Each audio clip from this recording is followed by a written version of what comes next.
Now. On 105.9 FM and streaming worldwide on the WMAL app. O'Connor and Company.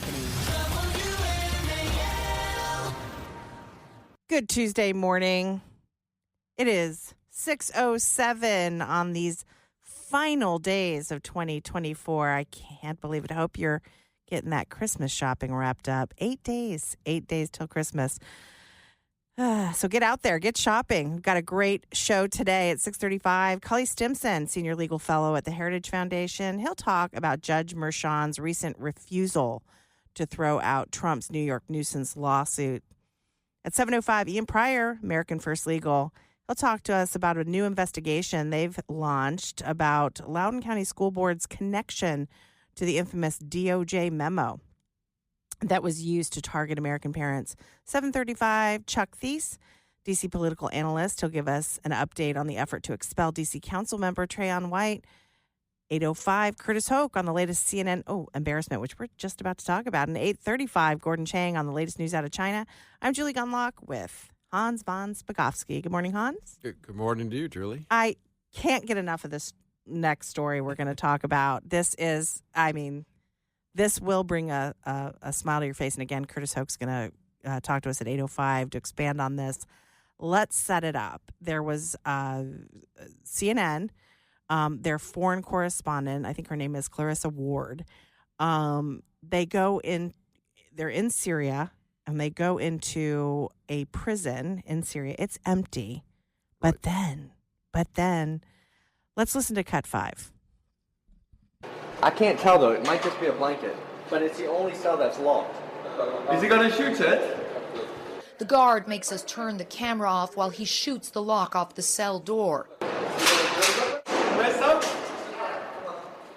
We go in to get a closer look. It's still not clear if there is something under the blanket. Oh, it moved. Is there someone there? I thought I saw it move. Is someone there? Or is it just a blanket? I don't know. Hello? Okay, just pause it for 1 second. So they're in the Syrian jail. It's very dark. Okay, they're walking around. All the cells are open, and it's pretty empty in there. But then they find one that's locked, and there's just this lump, this sort of dark lump in the corner of the cell. And the guard shoots off the gun or shoots off the lock. They go in. Okay, you can. I just wanted everyone to sort of have that. Go ahead. Okay, it's just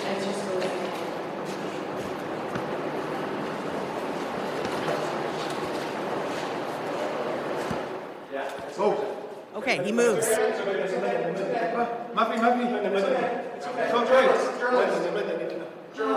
I'm a civilian, he says. I'm a civilian.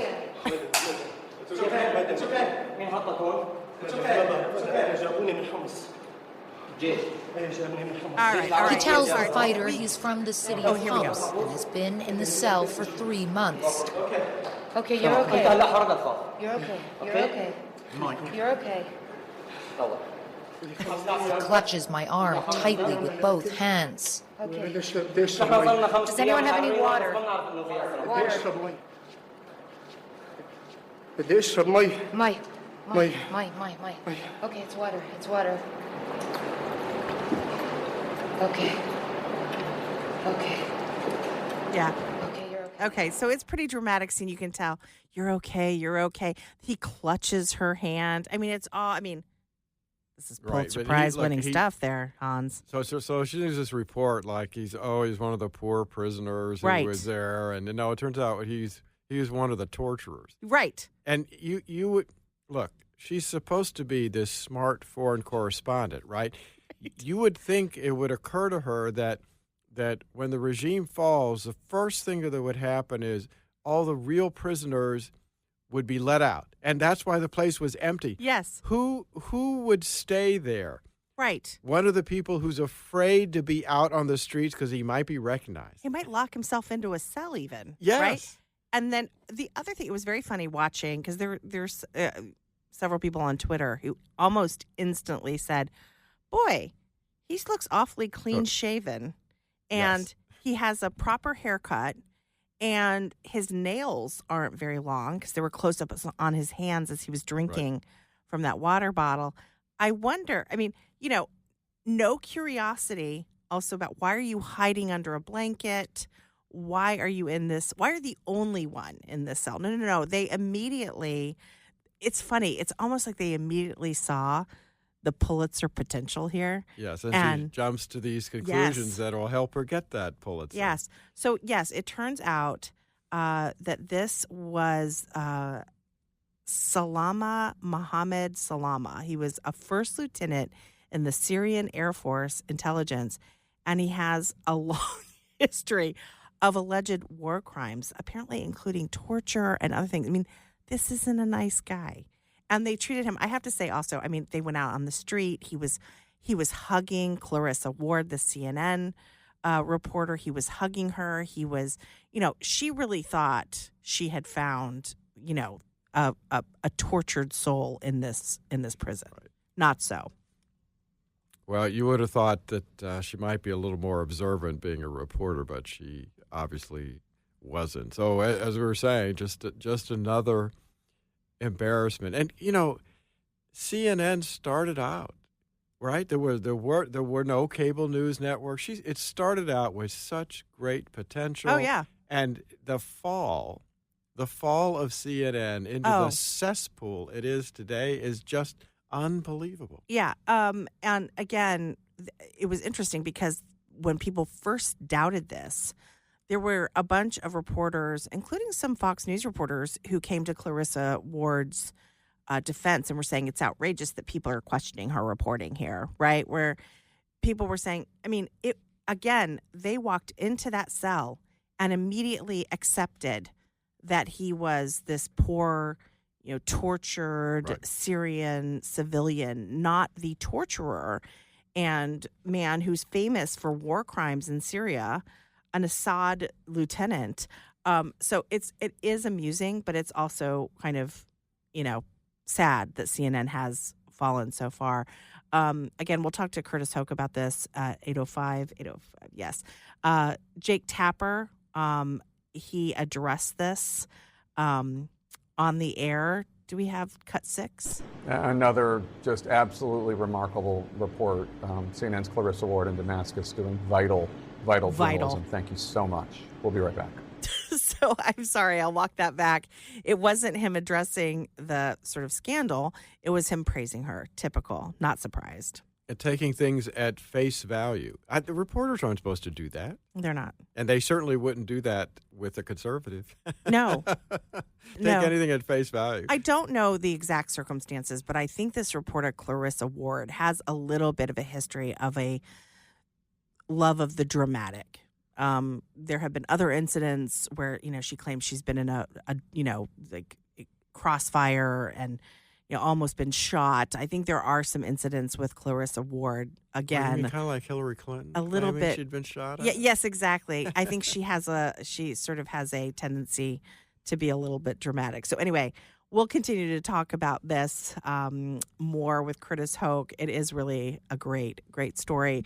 Right now, it's 6:15 WMAL traffic and WMAL. Making sense of the news. Live from the Home Paramount Pest Control Studios. Home Paramount, the leader in pest control since 1939. News and weather are brought to you by WEPA. Does anyone have any water? My. Okay, it's water. I mean, this is just insane. A little bit more on this. Clarissa Ward is the reporter over at CNN.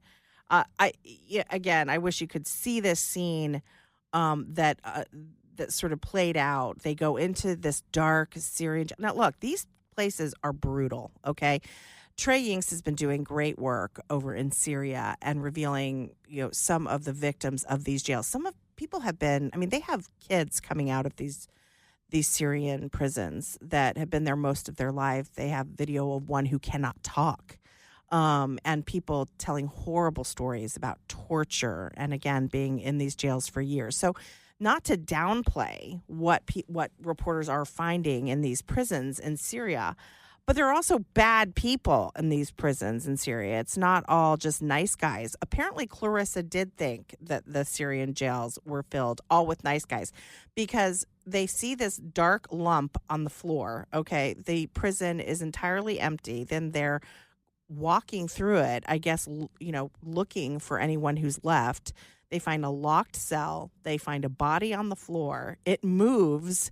And Clarissa thinks it's, Jesus Christ emerging, from the cave. It is absolutely hilarious how she immediately thinks this is a good guy. This is a good guy. No questions. Doesn't question why he's still in the cell.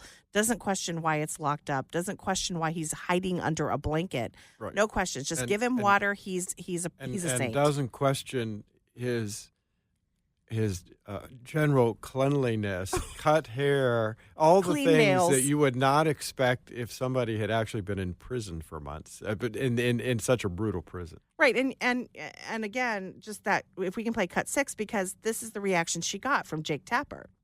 Another just absolutely remarkable report. CNN's Clarissa Ward in Damascus doing vital journalism. Thank you so much. We'll be right back. Vital journalism. Again, I earlier this week, I brought this up on yesterday, this conversation between Leslie Stahl and Peggy Noonan talking about, the sort of the fall of the corporate media.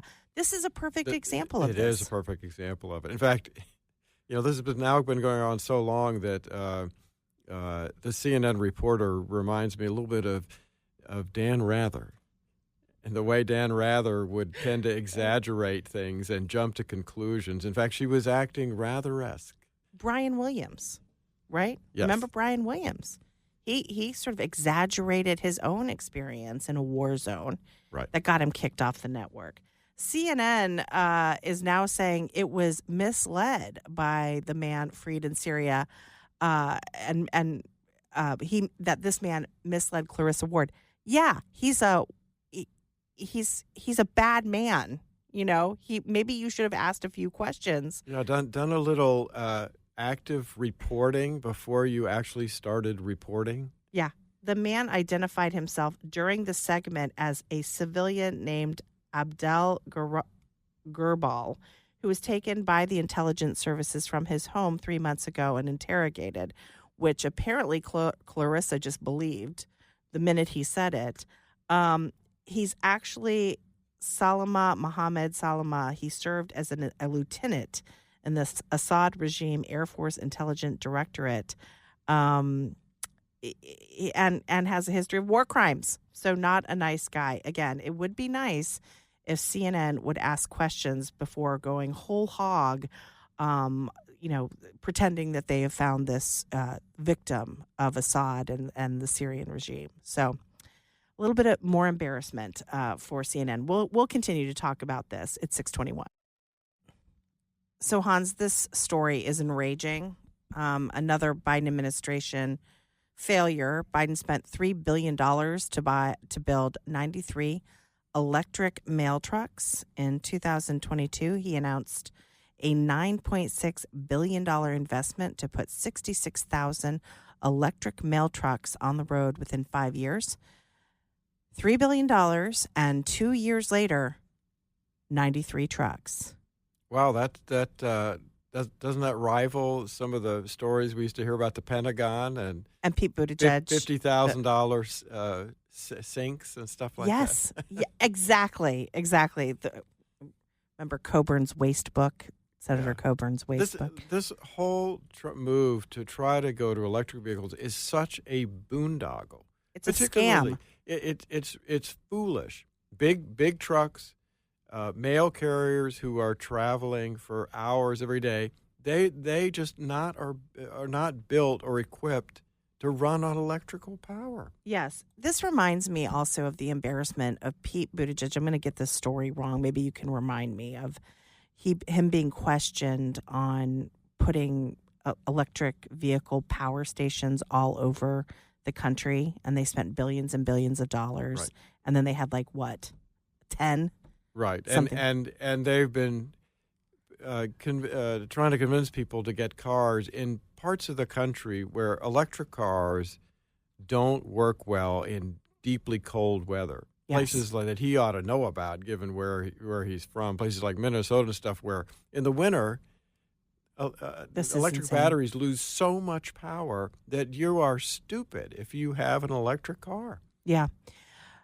Not surprising that we're dealing with more waste from the Biden administration. This new administration cannot come soon enough. 6:29.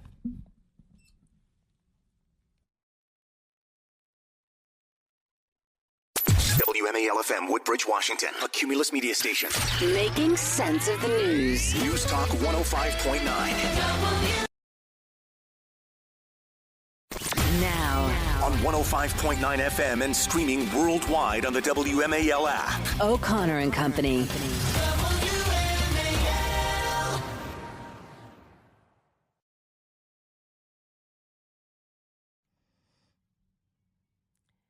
It's 6:36 and we are charging forward. You're listening to O'Connor and Company this rainy, kind of yucky Tuesday morning.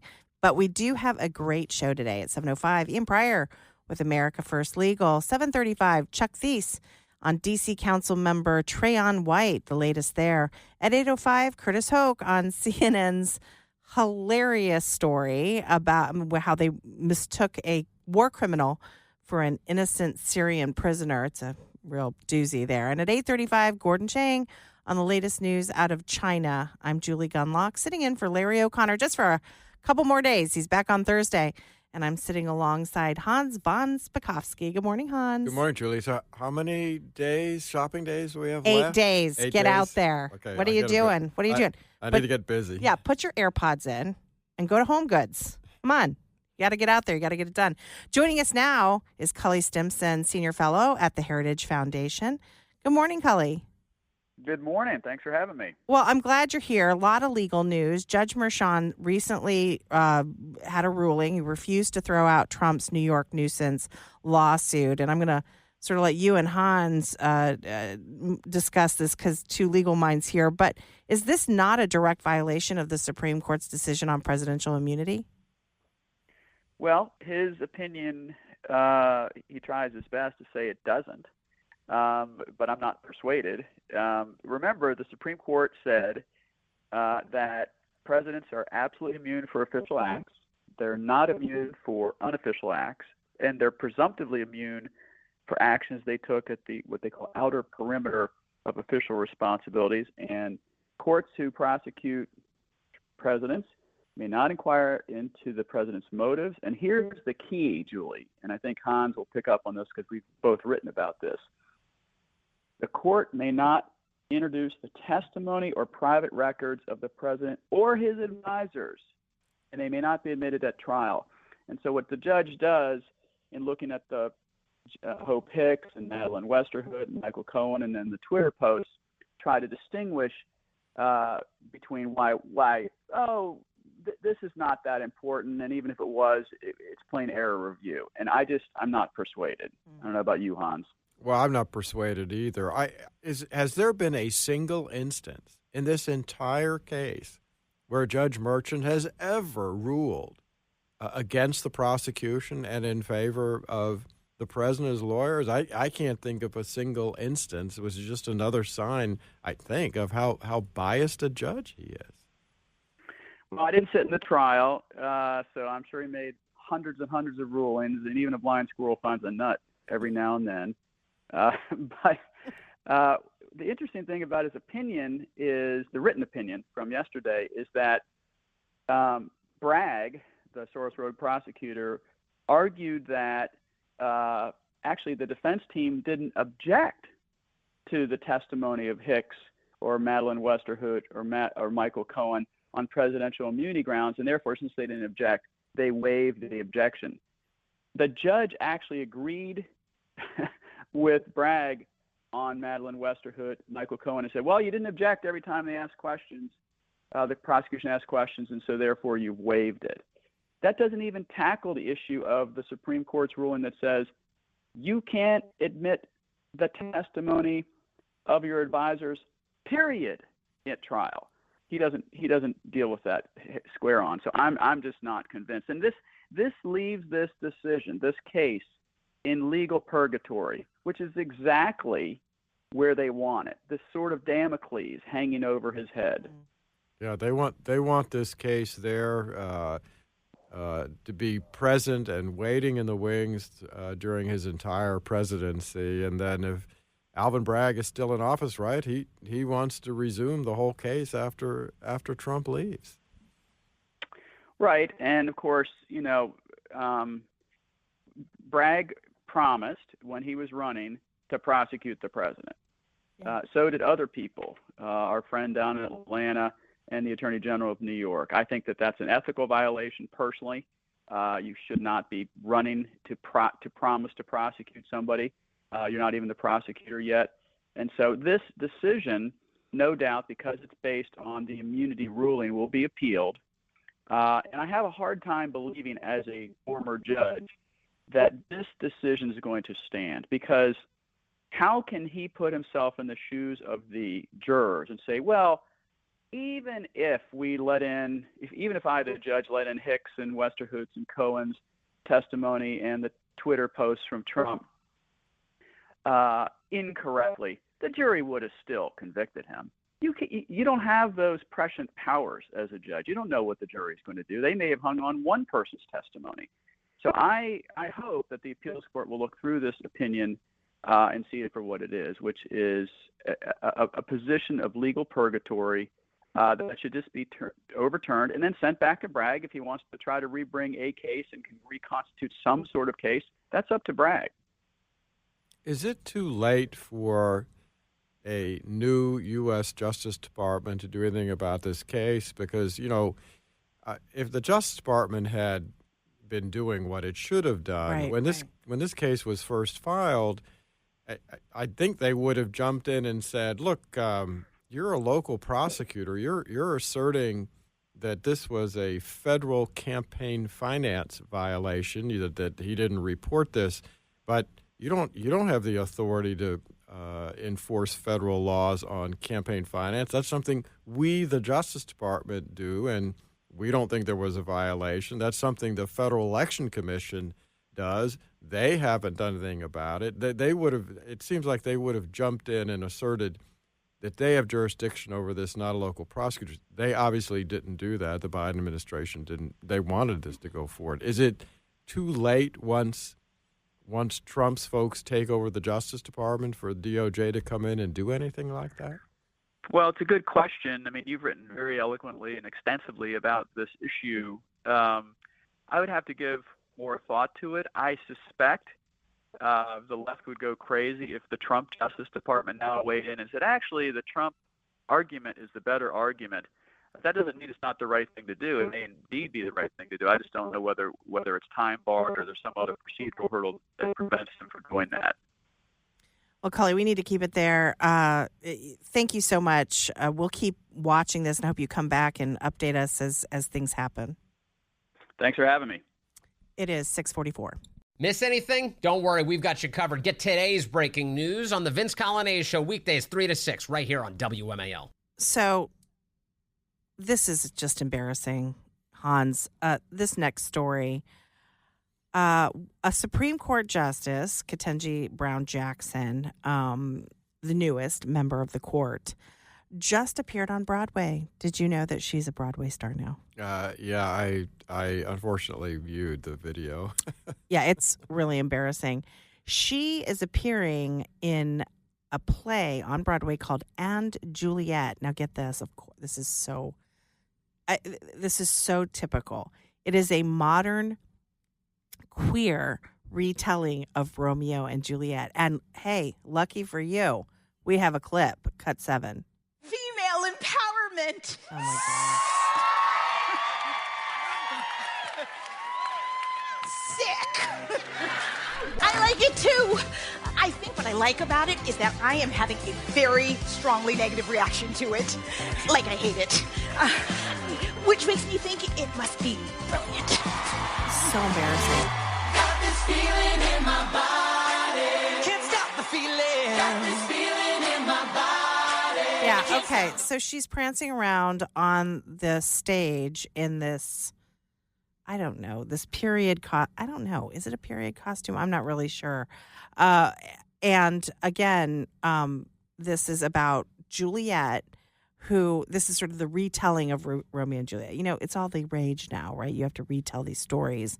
We saw this with, Wicked, although that's been around for a lot of years. But apparently Juliet did not die with Romeo. She goes on and engages in another romance, and this time with a woman. That's the story. Of course. And apparently it was Ketanji Brown Jackson's lifetime dream to be on Broadway, not a Supreme Court judge. And this is probably the most annoying line. She says that she wants to remind people that Supreme Court justices are human beings, right, with dreams of their own. I mean, are we in Oprah land here? It seems like it, but what I find particularly ironic about this is, remember you just played this clip about how this is about female empowerment. This is the same Supreme Court justice who, in her confirmation hearing, was asked by Senator Marsha Blackburn if she could define what a woman was, and she said she wasn't a biologist and she couldn't provide a clear definition. So female empowerment, well, what kind of females? Men who pretend they're women empowerment? Does that fit within that? Well done. Well said. We'll have more on this. It is 6:52 on O'Connor and Company.